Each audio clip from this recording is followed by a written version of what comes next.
My daughter-in-law quietly threw out the last memory of my late husband from the kitchen and told me I didn't matter in my own home anymore.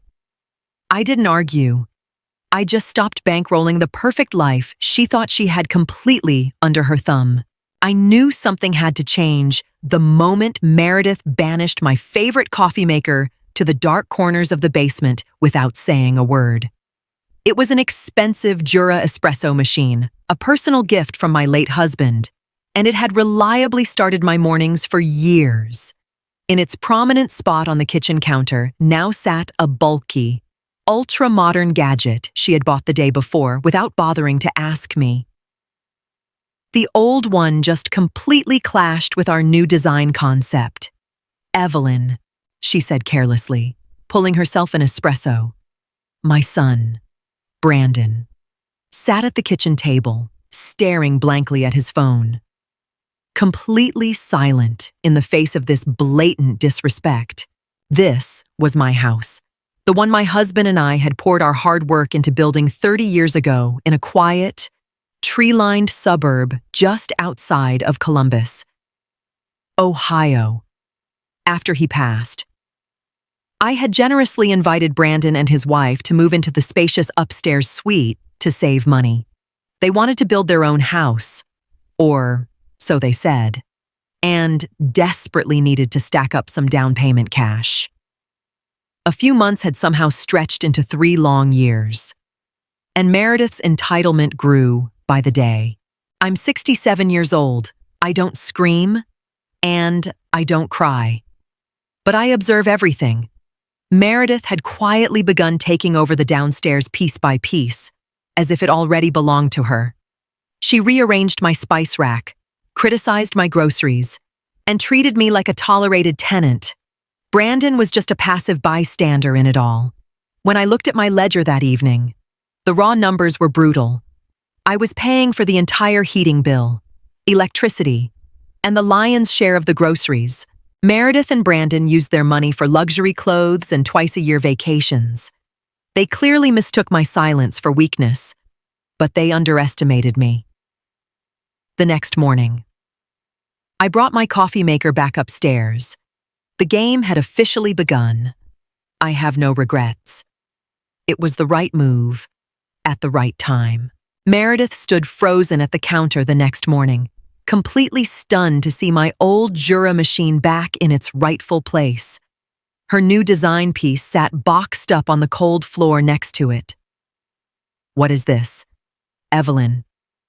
I thought we settled this yesterday once and for all," she said, an icy edge in her voice.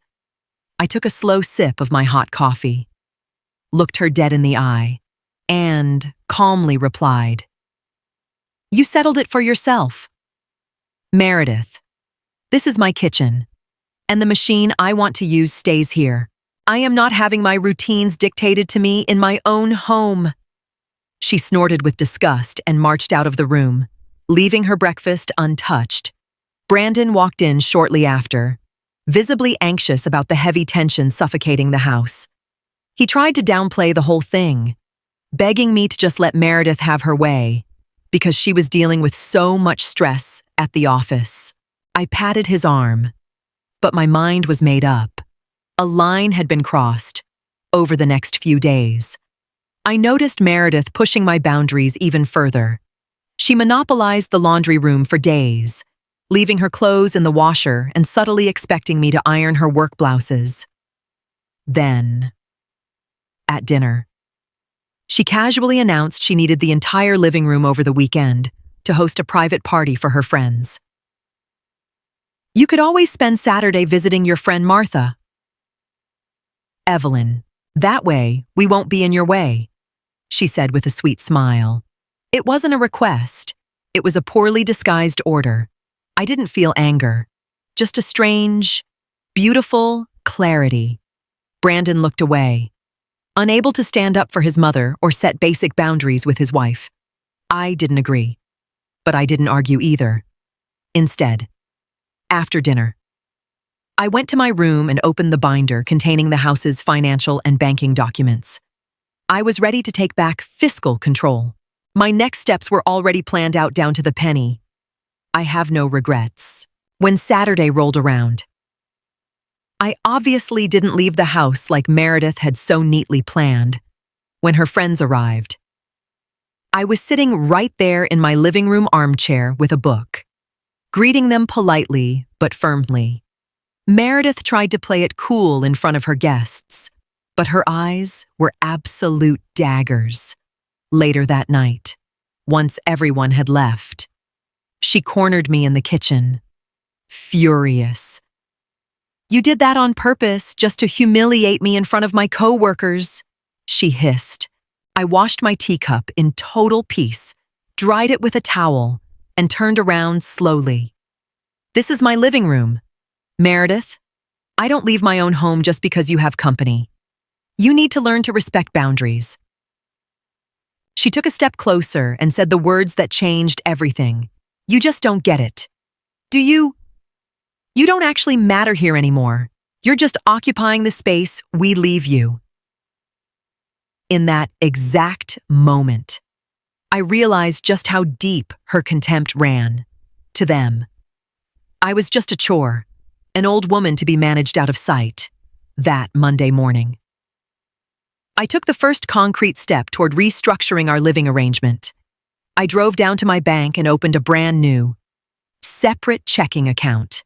For years, all household bills had been drawn from my primary account, which Brandon had a power of attorney over. I revoked that authorization at the teller window with a single signature. Next, I canceled the joint automatic transfer for the weekly groceries, which I had been quietly funding almost entirely on my own. If Meredith truly believed I didn't matter in this house, she was about to find out the actual cost of her lifestyle. I couldn't wait to see her face on Friday when the fridge was bare. I have no regrets.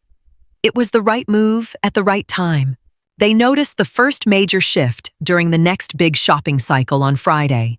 Instead of the usual counter overflowing with fresh produce, prime cuts of meat, and Meredith's organic specialties, there were only a few items sitting on the table, things I had bought exclusively for myself. When Meredith opened the empty refrigerator, she immediately yelled for Brandon, who came into the kitchen looking totally lost. "Mom, did you forget the grocery run? There's literally nothing in the house," my son asked, visibly confused. I sat at the table calmly reading the paper. "No, I didn't forget. I bought exactly what I need for myself. You are too grown. Employed adults. You can buy, plan, and pay for your own food from now on." Meredith let out a nervous laugh. "What kind of game is this? We split the expenses here." I looked right at her. "No, we don't split them. I have been carrying them.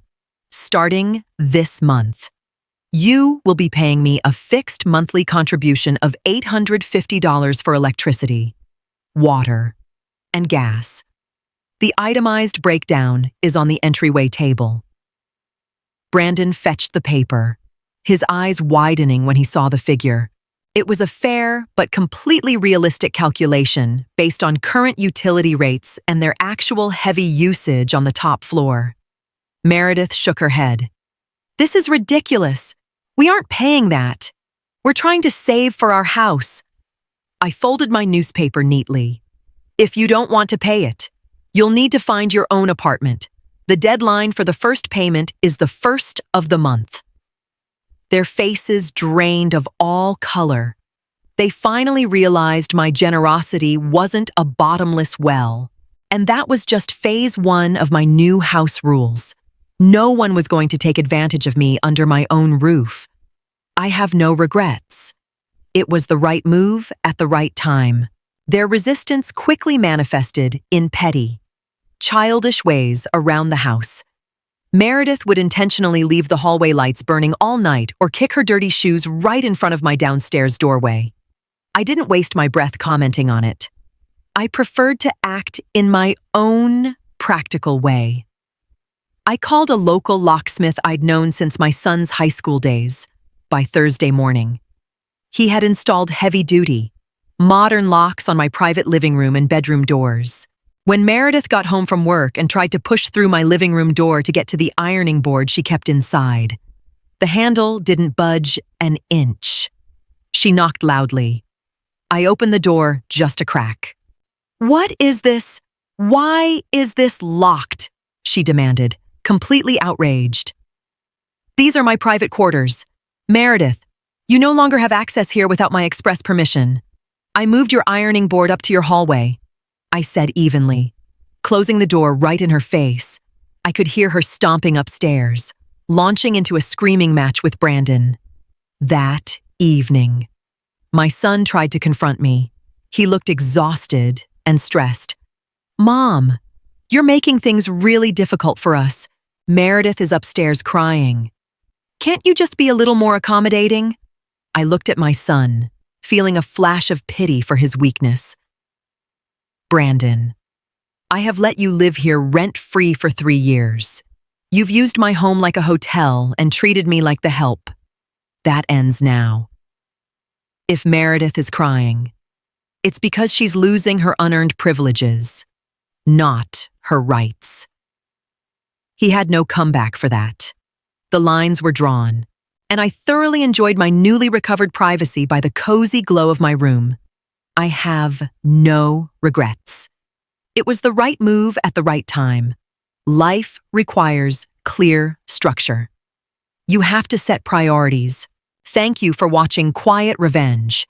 AI tools may assist parts of our workflow, but every story is carefully chosen, edited, reviewed, and produced by our team. If you'd like to help us continue creating meaningful family stories, please consider supporting the channel with the cost of a small coffee. Patreon, https://www.patreon.com/Quiet Revenge Family. Ko-fi, https://ko-fi.com/Vestry Family. PayPal, https://www.paypal.com/baypalm/kanhuangmin. Your support is deeply appreciated. A few days later, the next test of the new boundaries arrived. Meredith had planned a massive weekend dinner party for her sister's family out in our backyard.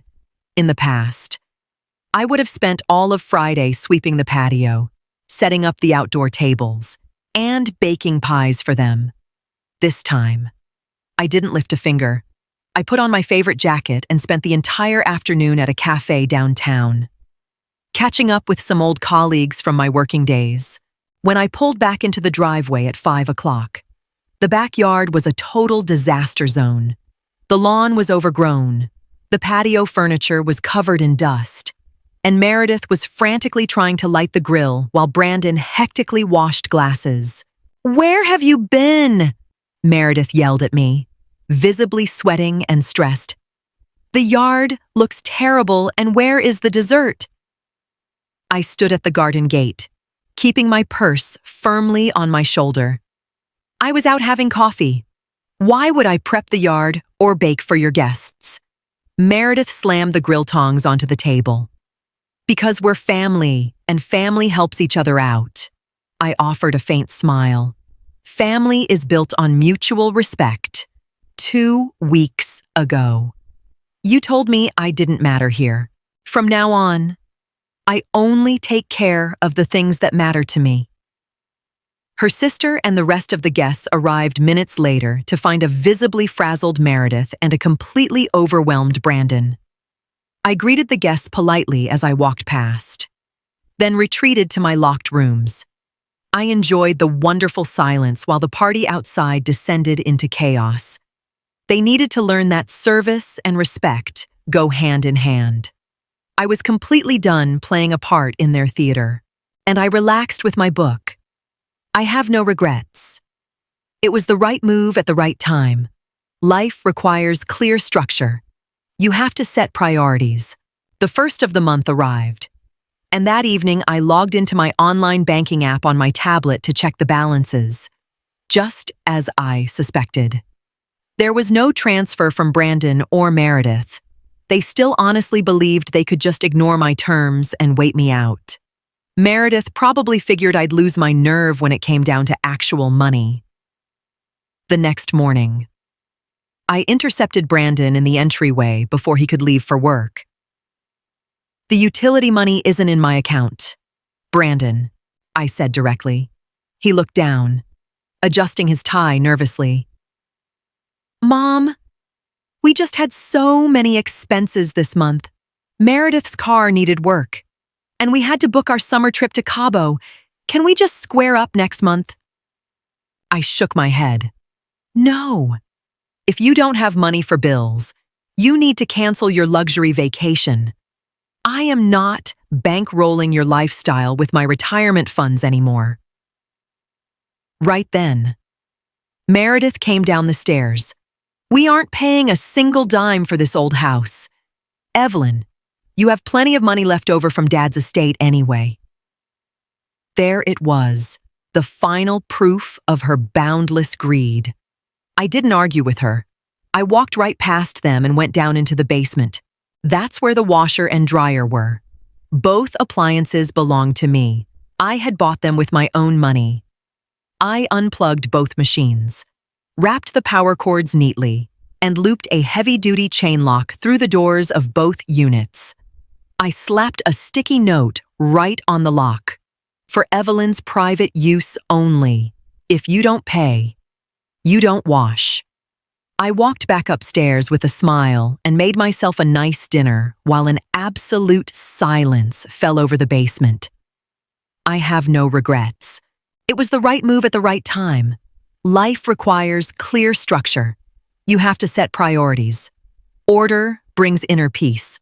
When Meredith went down to do her laundry that evening and found herself staring at the chained-up machines, she let out a shriek so loud it echoed through the entire house. She came flying up the basement stairs and slammed her laundry basket onto the kitchen floor. "This is psychological warfare. You are a bitter, malicious, old woman." She screamed at me. Brandon stood right next to her, holding his head in his hands. I sat there completely unbothered, sipping my tea and looking at her. "It's not warfare, Meredith. It's the logical consequence of your choices.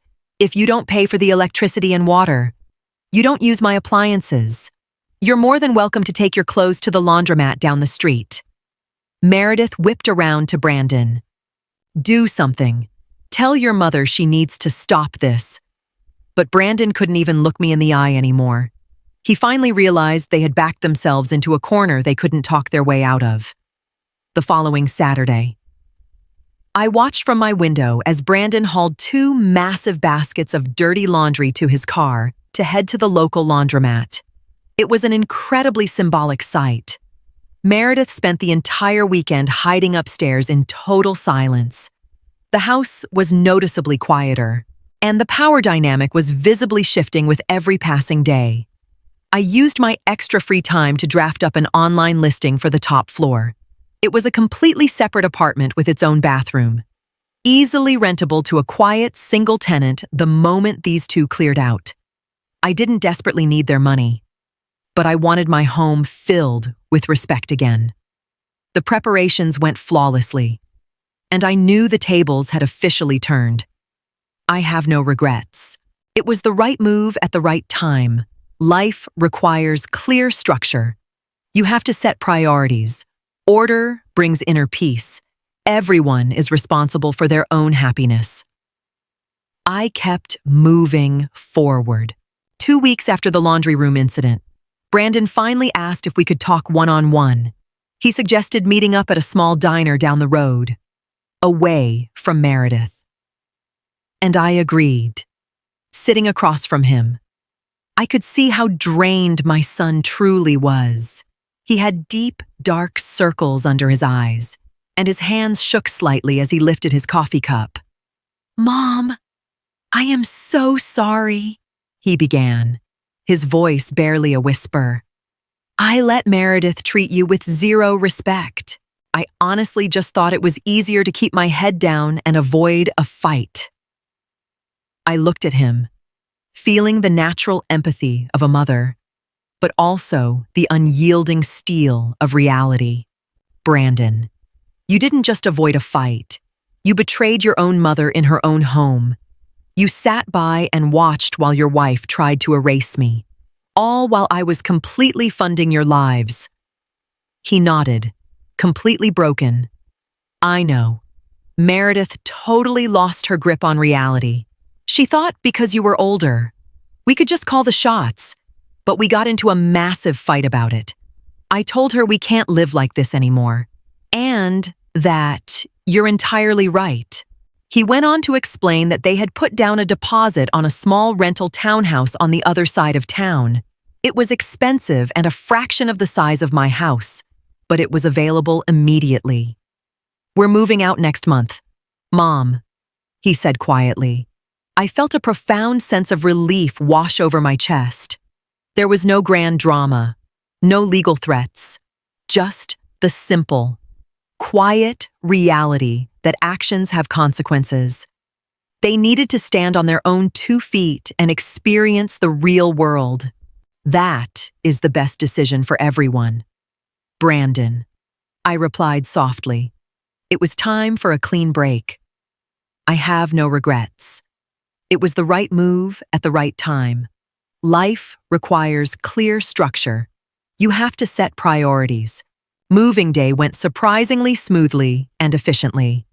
Meredith didn't give me so much as a single glance while the movers loaded their boxes out of the upstairs suite and into the truck. She carried her designer handbags and wore her expensive shoes. But her pride was completely shattered. Her perfect, subsidized life was officially over. Brandon lingered in the empty hallway for a moment at the very end. He handed me back the house keys he'd carried since he was a teenager. Thank you for everything, Mom, and again. I am truly sorry, he said, giving me a careful hug. I squeezed him back briefly. Take care of yourself, son, and learn to speak up for yourself. As the moving truck rounded the corner of the street, I closed the heavy front door and turned the deadbolt. The house was suddenly incredibly quiet. But it wasn't a lonely silence, it was a peaceful, liberating atmosphere. I walked upstairs and threw open all the windows, letting out the stagnant, heavy air of the last few years. The rooms were large, bright, and full of fresh potential. Over the next few days, I rearranged my home exactly the way I wanted it. My Jura espresso machine took back its permanent place of honor on the kitchen counter. I drink my coffee in total peace now, looking out at my beautiful garden, knowing I reclaimed control of my life purely through practical, decisive action. You don't need loud arguments or legal systems to command respect. Sometimes, you just have to stop paying for the things that are meant to make you invisible. I am the sole master of my home again. And I look toward the future with nothing but confidence. I have no regrets. It was the right move at the right time. Life requires clear structure. You have to set priorities. Order brings inner peace. Everyone is responsible for their own happiness. Thank you for watching Quiet Revenge. AI tools may assist parts of our workflow, but every story is carefully chosen, edited, reviewed, and produced by our team. If you'd like to help us continue creating meaningful family stories, please consider supporting the channel with the cost of a small coffee. Patreon, https://www.patreon.com/Quiet Revenge Family. Ko-fi, https://ko-fi.com/These3Family. PayPal, https://www.paypal.com/PayPalm/Kanhuangmin. Your support is deeply appreciated.